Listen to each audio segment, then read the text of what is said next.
So this summer, we're not playing games. We don't have any new film to break down. So what we're going to do for the rest of the summer, that should really carry us into the preseason where we start having new film we can break down. We're going to talk about where our players are in relation to the top players at their position. We're going to go through, a different position every week, and by the time we get through these, we'll be at the preseason, ready to break down some film. So we're going to start with the most important position in professional sports, and that is the quarterback. I look at quarterback a lot different than most other people in the media because I think that just ranking them, 1 through 32 or 1 through 40, whatever, I don't think that gives a very accurate representation of where these quarterbacks are in terms of their skill in relation to each other. I heard the analogy one time, and I think that it fits best, is at the quarterback position, you have trucks and you have trailers. Trucks are quarterbacks that will, put the team in the back bed and will carry them. They'll drive them to victory. Trailers are quarterbacks that get carried to victory by the rest of their team. And we're going to actually take that analogy and break it down a little bit more in this video. When we're talking about our trucks, we're going to have different kinds of trucks. You have different kinds of trucks that can haul different amounts and are made to carry different things. And then we still have our trailers. So we're going to look at all of these, and then we're going to talk about where Matt Stafford fits. So to start with our trucks, we're going to look at the only 18-wheeler in the league. That's Patrick Mahomes. I call him an 18-wheeler because he can haul anything and everything to victory. He did it a couple years ago with no defense, with no offensive line. He did it this past season where his best receiver, not Travis Kelce, would be, maybe the wide receiver 3 on a good team. And then he did it on one leg this past season too. So it doesn't matter the situation that Mahomes is given. He is going to be successful and carry his team to victory. Next, we have our diesels. They can't take just anything, but they can take almost everything and get where they need to go. And those are Joe Burrow and Josh Allen. I would have them in that order.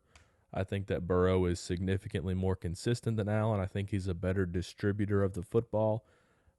Even though Allen might be more physically gifted, I think Burrow's a bit more consistent. So Burrow, he hasn't ever had even really just a good offensive line, but what he needed was those skill position players. T. Higgins is their wide receiver 2. He would be wide receiver 1 on almost any other team in the league, and Tyler Boyd is probably the best wide receiver 3 in the league. He'd be wide receiver 2 on just about any other team, and they would still be good teams. And he's got a decent offensive line now. It's better than the one a couple years ago. I think the pickup of Orlando Brown might really transform them to a good offensive line. But he can take almost anything to the playoffs. Josh Allen really needed that addition of Stephon Diggs a couple years ago. Dawson Knox, he's really taken off. That's one of his favorite red zone guys. They got Dalton Kincaid in the draft this year. He's never had a significant run game because really he is the run game. They've got a decent offensive line, better than the Bengals. But what Allen really has is a defense that really keeps them in the game. So they can take the diesels, they can take almost anything, but they need just a little bit of help from somewhere else. Next, we've got the V8s. All right, these aren't made specifically for hauling, but maybe you're going on a weekend trip to the lake, or maybe camping. You can get the job done pretty consistently hauling as a V8. And we've got 2 more of these. That's Jalen Hurts and Justin Herbert. Again, in that order, in my opinion. Hurts, I think, yes, he was helped by having the best offensive line in football, a historically great defense in terms of sack production. He's also got maybe the best duo of wide receivers in the league between A.J. Brown and Devontae Smith, except maybe for behind Jamar Chase and T. Higgins. But he's got a really good supporting cast, but I don't think that they carry him. I think that he still distributes the football, and, especially as a threat in the running game and the RPO game, I think he still carries them a lot, even though the skill around him is also very good. I'm very interested to see how, once he gets off of his rookie contract and his newer cap hits, although they're not, prohibitive, they did a good job structuring the contract, still jumping from $1 to $2 million against the cap to $30 million. That's two or three very good players there. So I'm really interested to see how that happens once he gets off those rookie contract cap hits. Justin Herbert has the potential to be a diesel, but he's just not consistent enough right now, even though he's got Austin Eckler, Mike Williams, Keenan Allen, Josh Palmer, I think, is very underrated. He's got Quentin Johnston now coming in. He just needs to be a little bit more consistent, and I think that'll help. He played hurt quite a bit last year, so hopefully getting him healthy, we'll have a good season from him. Next, after our V8s, we have our V6s. These can haul in a pinch, but you don't want to do it very often.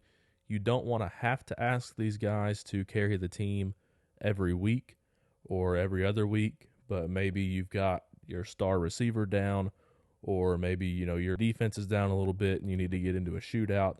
They can do it, a couple times a season and when it counts. These guys are Trevor Lawrence. I think he had a great finish to last season. Lamar Jackson and Aaron Rodgers. They can do it if they need to, but for some reason between the three of them, you don't want to ask them to do it very often. Lamar gets hurt. Rodgers kind of fades away in the playoffs. And Lawrence has been kind of inconsistent until his strong finish to last season that I think he's going to build off of. So those are our trucks. Most of the rest are our trailers. We're not going to go as in-depth into them. But the key thing is with trailers, some, yes, are better than others, but they do get pulled by their team. The best trailers are, in my opinion, Jared Goff. I think that he is, he doesn't have the greatest skill positions around him. Amon-Ra St. Brown is a very good wide receiver. He got a really good offensive line. I think where he's really helped is by some really creative play calling. I think that's helped him a lot up there in Detroit. Kyler Murray, Tua. Tua really needed the addition of Tyreek Hill there. And I think kind of like Goff, the addition of Mike McDaniel calling the plays has really helped him out. Deshaun Watson, Dak Prescott. I'm not very high on Dak Prescott personally. I've seen too many stats of he needed Zeke back when Zeke was good. Had the best offensive line in football for the first 3 years of his career and still can't hardly win a playoff game. So I think that he really needs that help from elsewhere on the team. There's Russ Wilson, Derek Carr, the first two stringers, I guess, for the 49ers. I would take Purdy or Darnold in this spot. There's Kirk Cousins, Geno Smith, Daniel Jones. I know that some people are excited about what Brian Daboll maybe can do with him. I think I've seen enough after this year that I think he's a trailer. Jimmy Garoppolo, Baker Mayfield, and Ryan Tannehill. I had them in my personal order, but there are some that are better than others, but they're all trailers. They all get brought along by something else on the team or in the organization. Then we've got the few that are still in the research and development phase. We don't have enough data for a couple different reasons as to where they fit. Even though, if they were true trucks, they might have shown up by now, the ones that aren't rookies. But we need just a little bit more data. That's Justin Fields, Bryce Young, Anthony Richardson, C.J. Stroud, Trey Lance, Will Levis, Kenny Pickett, Desmond Ridder, Sam Howell, Mac Jones, and Zach Wilson. So that's the order that I would take them in. Feel free to let me know in the comments what you think.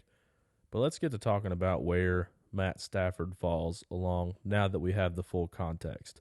So when we look at Stafford's career as a Ram, he has struggled a little bit with decision-making. He can make some questionable throws that lead to interceptions. He's also incredibly clutch. There aren't many quarterbacks that I would rather have leading a final drive or in the fourth quarter than Matt Stafford, and the statistics have shown that throughout his career, that he's a very good fourth quarter quarterback. Since he's been a Ram, we have really only had one, really good wide receiver, Cooper Kupp, because even Stafford's first year, Robert Woods was really kind of faded out of the offense for the first 6 or 7 weeks, and then he got hurt. until OBJ showed up, and that's when the offense really took off. But for most of the past 2 years that Stafford's been starting, Kupp has been the only truly reliable pass catcher we've had. So Stafford doesn't need, all those great pass catchers like Burrow has with Chase, Higgins, and Boyd. We haven't had just a great offensive line for Stafford either. Our Super Bowl year, we were pretty good. Stafford needs at least, an average to above average offensive line. I would say that the year we won the Super Bowl, we had a pretty good offensive line there between Whitworth.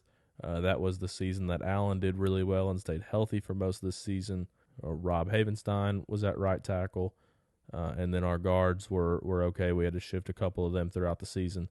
But overall, those three, the most important spots on the line, were the three best spots we had, and they were good players, even ranked across the league.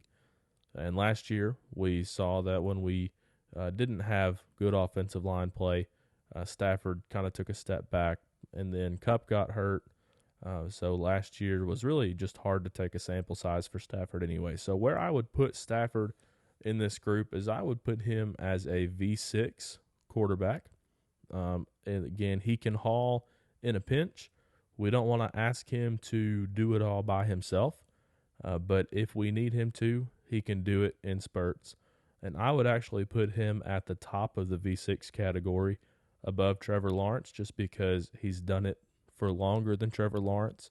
He's a bit healthier than Lamar Jackson, even though Stafford has had his fair share of injury history throughout his career. He's still a bit more reliable to me than Lamar Jackson. And then Stafford, in our playoff run, every single game was doing clutch things, and I don't know that Rodgers can do that anymore. As far as our starting quarterback, I think we are in a great spot. I think that you have to have a truck of some sort to win a Super Bowl because there's at some point, like we saw in the playoffs in 21, you're just going to have a guy that can make some throws at some point. He's going to have to overcome some adversity. He's going to have to put the team in the trailer and haul them at some point. So let me know what you think of the truck and trailer theory. Let me know what you think of my rankings, and especially about where we have Stafford at in the comments down below. Next week, we will look at running backs.